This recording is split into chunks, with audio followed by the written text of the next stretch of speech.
Assalamualaikum dan selamat sejahtera. Nama saya Era Zulaika binti Omar, nomor metrik B191102334. Pada hari ini saya akan membuat satu dokumentari berkaitan dengan peristiwa pencerobohan Lahat Datu pada tahun 2013. Peristiwa pencerobohan Lahat Datu yang berlaku pada 2013 ini telah meninggalkan sejarah hitam buat Malaysia apabila ramai perwira negara telah gugur akibat mempertahankan kedaulatan negara kita daripada dimasuki oleh pengganas Sulu. Peristiwa pencerobohan ini berlaku akibat daripada masalah diplomatik yang berlaku antara Malaysia dan Filipina, yang mana seramai 235 pengganas telah memasuki kawasan Tan Duo, Lahat Datu pada 11 Februari 2013. Kumpulan pengganas ini menggelar diri mereka sebagai askar diraja Kesultanan Sulu dan Borneo Utara, yang mana telah dihantar oleh Sultan Jamalul Kiram III, yang mana beliau mengakui dirinya sebagai Sultan Sulu dan ingin menuntut hak ke atas Sabah. Kedatangan pengganas ke kampung Tan Duo Lahat Datu ini telah berjaya dikesan oleh beberapa kumpulan nelayan tempatan, yang mana mereka langsung melaporkannya ke Balai Polis Berdekatan apabila menyedari 100 orang yang telah memasuki Tan Duo yang berpakaian ala tentera dan membawa senjata api telah tiba di Tan Duo pada ketika itu. Pada keesokan hari telah dapat dikenal pasti bahawa mereka ini telah berpecah di beberapa lokasi, iaitu di Sungai Bakau Kampung Tan Duo, sebuah surau di kampung itu, dan juga sebuah rumah Ahmad Malandi yang dikenali juga sebagai Madpon. Justru pada 14 Februari 2013, Perdana Menteri Malaysia, Datuk Seri Najib Tun Razak, berkata bahawa kerajaan Malaysia akan menangani masalah tersebut dengan cara yang terbaik melalui perundingan sebelum menghalau penceroboh itu keluar daripada Malaysia.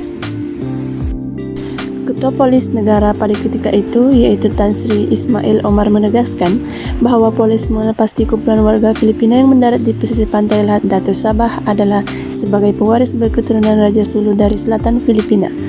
Ismail juga berkata bahawa kumpulan terbabit menuntut mereka dikenali sebagai askar diraja Kesultanan Sulu, dan mereka tidak mahu rakyatnya berketurunan Sulu dihantar pulang ke negara asal.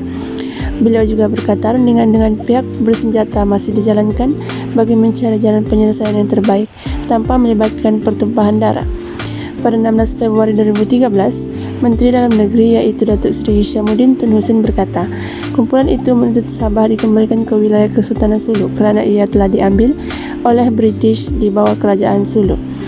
Kerajaan Filipina pada 24 Februari 2013 kemudian menghantar sebuah kapal dalam misi kemanusiaan untuk membawa pulang kumpulan 180 anggota termasuk 30 pengawal bersenjata yang bertahan di Lahat Datu Sabah sejak 12 Februari.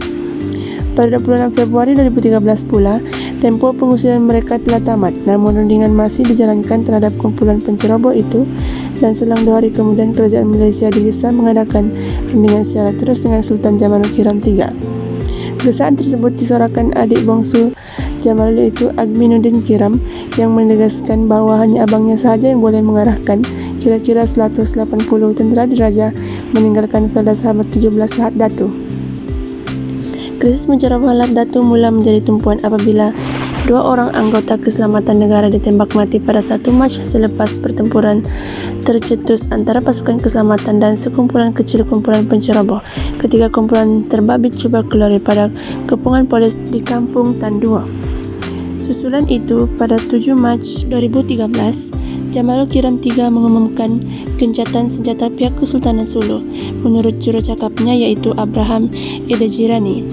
Bagaimanapun, Najib yang melawat Lahat Datu menolak gesaan gencatan senjata dan mahu pengganas itu meletakkan senjata tanpa syarat serta serah diri selain beliau mengumumkan pembentukan sebuah kawasan keselamatan khas yang meliputi wilayah pantai timur Sabah dari Kudat ke Tawau merangkumi Sandakan, Sempurna dan Lahat Datu. Ismail pula berkata seramai 52 orang pengganas Sulu termasuk ketua kumpulan itu yang berpangkat jeneral telah terbunuh dalam ops daulat. Pada 8 Mac 2013, Ismail mendedahkan lebih 50 individu yang disyaki mempunyai kaitan dengan penceroboh militan di Lahat Datu ditahan mengikut Akta Kesalahan Keselamatan Langkah-Langkah Khas 2012. Kawasan Keselamatan Khas Pantai Timur Sabah (ESKOM) ditubuhkan susulan Ops Daulat yang dilancarkan bersama Pasukan Keselamatan Negara. Pada 23 Mac 2013, Pasukan Keselamatan Negara menangkap 2 orang individu penting dalam insiden di Lahad Datu dan dalam 2 tangkapan berasingan. Mereka adalah seorang rakyat tempatan yang selama ini membekalkan makanan, minuman, obat-obatan, pengangkutan dan tempat tinggal untuk kumpulan Sulu, serta seorang pemerintah tentera pengganas Filipina. Pencerobohan itu mengakibatkan 12 perwira negara terbunuh dan menyebabkan kematian 56 pengganas dan 6 orang awam.